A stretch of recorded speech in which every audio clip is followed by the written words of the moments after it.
रोहित कुमार आप सभी का स्वागत करता हूं मां नेट जेआरएफ चैनल पे। साथियों, आप लोगों के लिए गुड न्यूज है। पीएचडी नोटिफिकेशन निकल के आई है एक सेंट्रल इंस्टीट्यूट से और यहाँ पर मल्टीपल सब्जेक्ट हैं और यहाँ पर आपको रिजर्वेशन का भी पूरा लाभ मिलेगा क्योंकि यह एक सेंट्रल इंस्टीट्यूट है। तो आप किसी भी स्टेट से बिलोंग करते हैं और किसी भी कैटेगरी जैसे कि ईडब्ल्यूएस है, एससी है, एसटी है, पीडब्ल्यूडी है, तो आपको यहाँ पर रिजर्वेशन का पूरा लाभ मिलेगा।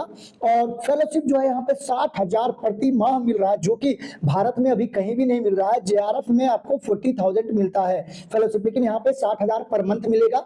प्लस लैपटॉप का भी पैसा यहाँ पर मिलेगा 50,000 रुपए। ठीक है, और ये एक बहुत ही शानदार मौका है आप लोगों के लिए। मैं तो यही कहूंगा आप लोग को कि इसमें चूकना आप लोगों को नहीं है। और जिनका भी एडमिशन यहाँ पर हो जाएगा तो उन सभी लोगों को यहाँ पर फेलोशिप मिलेगा। ठीक है साथियों, तो वीडियो में आगे बढ़ने से पहले आप लोगों को एक जरूरी सूचना देना चाहूंगा कि अगर आप चाहते हैं कि आपका पीएचडी में एडमिशन हो जाए तो सबसे ज्यादा जो जरूरी है नेट है, जेआरएफ है। मैंने देखा है बहुत सारे जेआरएफ को जिनका 3 साल निकल गया, लेकिन अगर एक अच्छा रिसर्च प्रपोजल वो नहीं बना पाए तो उनका एडमिशन नहीं हुआ। और सिर्फ पीजी पास स्टूडेंट और किसी पहले से जिन्होंने पीएचडी किया है या किसी असिस्टेंट प्रोफेसर के संपर्क में आके अच्छे से उन्होंने रिसर्च प्रपोजल तैयार कर लिया तो उनका एडमिशन हो गया। तो साथियों, कहने का मतलब कुल मिलाकर यह है कि जब तक आप एक अच्छा रिसर्च प्रपोजल नहीं बनाओगे आपको जेआरएफ भी पीएचडी में एडमिशन नहीं दिला सकता है। ठीक है, तो यहां पर अगर आपको रिसर्च प्रपोजल बनाने में या टॉपिक चूज करने में सबसे पहले तो है कि एक अच्छा सा टॉपिक चूज करना होगा, उसी टॉपिक के आधार पर आपका रिसर्च प्रपोजल बनेगा। तो टॉपिक चूज करने में, रिसर्च प्रपोजल बनाने में अगर आपको प्रॉब्लम हो रहा है या आपके रिसर्च प्रपोजल में क्या क्या मिनिमम पॉइंट होंगे, उसको किस ऑर्डर में रखना है, और एक बार अगर प्रपोजल बन जाता है तो इंटरव्यू में उससे आपको क्या सवाल पूछे जाएंगे और उसका जवाब आपको कैसे देना है, इन सभी चीजों में आपको हमारी तरफ से हेल्प मिलेगा। स्क्रीन पर हमारा व्हाट्सएप नंबर शो हो रहा है, आप चाहें तो मैसेज कर सकते हैं या कॉल कर सकते हैं। ठीक है, मैसेज करेंगे तो तुरंत रिप्लाई आपको मिलेगा। ठीक है, कोशिश करें कि मैसेज ही करें, मैसेज ना कर पाए तो कॉल भी आप कर सकते हैं। ठीक है, तो अब यहाँ पर हम एक एक करके सारा डिटेल देख लेते हैं। ये आप लोगों का अपना चैनल है और आप लोगों के प्यार और सहयोग की वजह से आज हमारा परिवार कुछ दिनों में 50,000 लोगों का हो जाएगा। और हायर एजुकेशन में ये बहुत बड़ा नंबर है क्योंकि हमारे वही स्टूडेंट हैं हमसे जुड़े हुए जो कम से कम पीजी प्लस नेट पास है, जो पीएचडी करना चाहते हैं। और आपको पता है कि पीएचडी करने वालों की संख्या बहुत कम होती है, लेकिन यहाँ पर अगर 50,000 का नंबर हम छूने वाले हैं तो ये आप लोगों का सहयोग और प्यार है। तो बेहिचक आपको पीएचडी में एडमिशन से रिलेटेड कोई भी समस्या हो तो आपको स्क्रीन पर नंबर शो हो रहा है, आप मैसेज करिए। देखिए सबसे पहले यहाँ पर जो इन्होंने लिखा है कि फाइनेंशियल सपोर्ट कितना आपको मिलेगा, खुद देख लीजिए। यहाँ पर देखिए 1 जनवरी 2025 से इस इंस्टीट्यूट में 60,000 पर मंथ आपको फेलोशिप मिलेगा। ठीक है, और 1.5 लाख रुपए तक अगर आप किसी इंटरनेशनल सेमिनार में जाते हैं, कॉन्फ्रेंस में जाते हैं या लैब विजिट करने जाते हैं तो 1.5 लाख रुपए उस विजिट का आपको ये अलग से देंगे। ठीक है, इसके अलावा 50,000 रुपए लैपटॉप या डेस्कटॉप खरीदने के लिए भी आपको इस इंस्टीट्यूट की तरफ से मिलेंगे। और 20,000 रुपए पर ईयर कंटीजेंसी का मिलेगा, यानी फोटोकॉपी, बुक, स्टेशनरी, ये सब जो आपके रिसर्च में काम आता है। ठीक है, तो ये सारी चीजें आपको इंस्टीट्यूट की तरफ से मिलेगी। पूरा का पूरा इंफ्रास्ट्रक्चर जो है रिसर्च करने के लिए जो होना चाहिए वो आपको यहाँ पर उपलब्ध होगा। ठीक है, तो इस तरीके दे सकते हैं। इसके अलावा आपको ट्रेवल ग्रांट भी मिलेगा, जैसे इंटरनेशनल कॉन्फ्रेंस में जाना है तो उसके लिए आपको 2.5 लाख तक जो है पूरा 5 साल पीएचडी करने के दौरान ये ट्रेवल ग्रांट भी आपको मिलेगा। तो इतना बहुत कम इंस्टीट्यूट में ये सारी सुविधाएं रिसर्च करने के लिए आपको मिलती है। अब हम देख लेते हैं यहाँ पर कि अप्लाई आप कब तक कर सकते हैं। तो लास्ट डेट इसका 7 अप्रैल है अप्लाई करने का। ठीक है, 7 अप्रैल तक आप यहाँ पे अप्लाई कर सकते हैं, ऑनलाइन आवेदन करना है। और सबसे बड़ी बात यह है साथियों कि यहाँ पर फी भी मात्र 300 रुपए है और SC ST के लिए तो मात्र 150 रुपए ही है, 150 ही। तो इतना कम फी भी कहीं आपको नहीं रहता है। ठीक है, तो इस तरीके से देख सकते हैं यहाँ पे इंटरव्यू जो होगा 1 मई से 15 मई के बीच में होगा और रिजल्ट आपका 21 मई को अनाउंस हो जाएगा।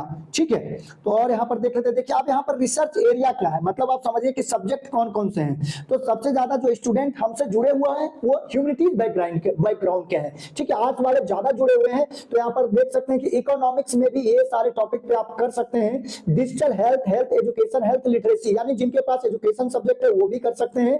ठीक है, जिनके पास सोशियोलॉजी है तो वो भी कर सकते हैं, political anthropology, anthropology of media, ठीक है।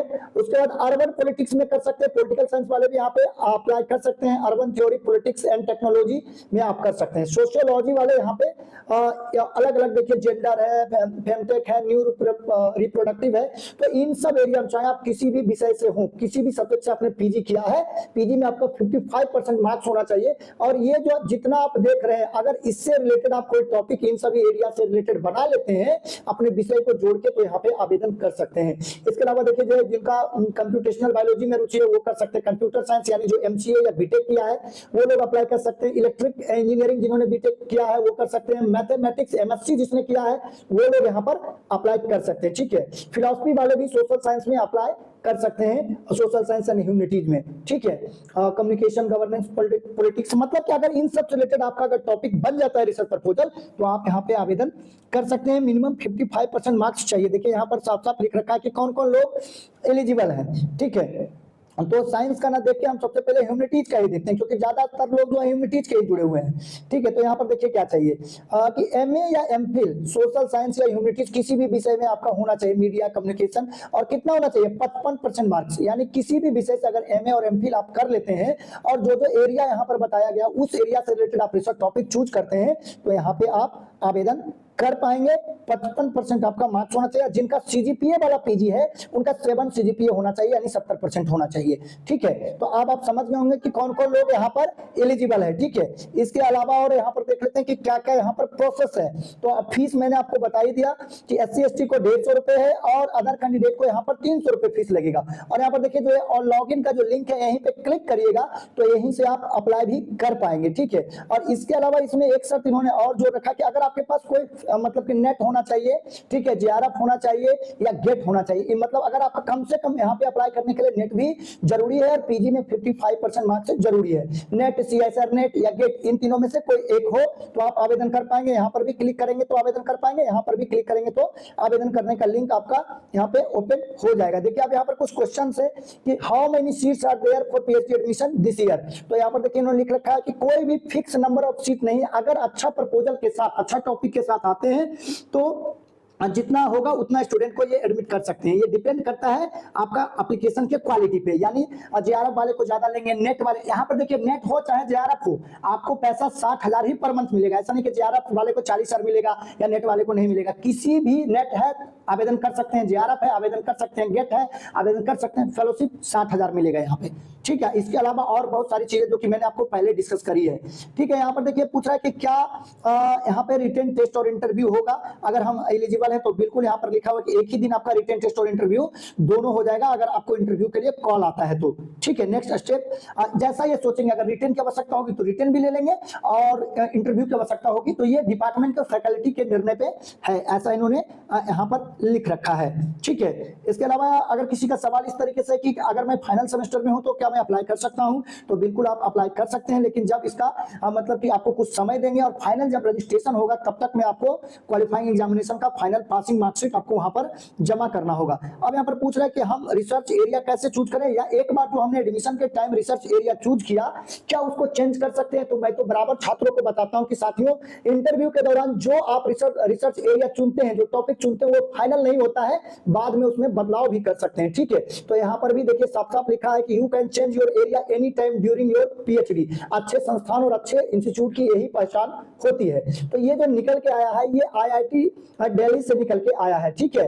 तो आप यहाँ पे आवेदन कर सकते हैं और आवेदन का जो लिंक है आपको हमारे टेलीग्राम चैनल पे मिल जाएगा। टेलीग्राम चैनल का लिंक आपको वीडियो के डिस्क्रिप्शन में मिल जाएगा। देखिए ये निकल के जो आया है वो Indraprastha institute of information technology Delhi से निकल के आया है। ये जो इंस्टीट्यूट है वो दिल्ली में है। आप लोग बराबर पूछते हैं किस इंस्टीट्यूट से निकला है, तो वीडियो थोड़ा लास्ट तक देखिए, सारा कुछ हम बताते हैं, ठीक है। तो जहां तक जो भी चीजें यहाँ पे जरूरी थी हमने कवर कर लिया है। अगर अब भी इस PhD नोटिफिकेशन से रिलेटेड अगर आपका कुछ सवाल है तो आप कमेंट में लिखकर पूछ सकते हैं। और अगर आपको ये इंस्टीट्यूट या ये यूनिवर्सिटी सुटेबल नहीं लग रहा है तो, या आपको लग रहा है कि आपका सब्जेक्ट यहाँ पर नहीं है, तो कमेंट में आप अपना सब्जेक्ट का नाम और अपने डिस्ट्रिक्ट का नाम जरूर लिखिए, ताकि अगर आपके आसपास से किसी अच्छे इंस्टीट्यूट या अच्छे यूनिवर्सिटी से पीएचडी नोटिफिकेशन निकल के आए तो आपको सूचित किया जा सके। तो कमेंट में जरूर अपने सब्जेक्ट का नाम लिखिए और चैनल पर नए हैं तो चैनल को जरूर सब्सक्राइब करिए और अगर ये वीडियो अच्छा लगा, इंफॉर्मेशन हेल्पफुल लगा तो अपने साथियों में जरूर शेयर करिए ताकि हमारा मनोबल बढ़े। और इसी तरह से आप लोगों को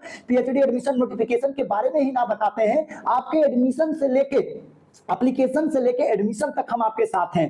कैसे इंटरव्यू प्रिपेयर करना है, कैसे प्रपोजल बनाना है, बस आपको हमारा जो नंबर शो हो रहा है स्क्रीन पे उस पे आपको मैसेज करना है, व्हाट्सएप मैसेज करना है। ठीक है, तो आज के वीडियो में बस इतना ही। और नोटिफिकेशन के बारे में जानना चाहते हैं तो टेलीग्राम चैनल को जरूर ज्वाइन कर लीजिए, व्हाट्सएप ग्रुप है का भी लिंक वीडियो के डिस्क्रिप्शन में, उसको भी जरूर ज्वाइन कर लीजिए। तो वीडियो देखने के लिए, अपना कीमती समय देने के लिए बहुत बहुत धन्यवाद।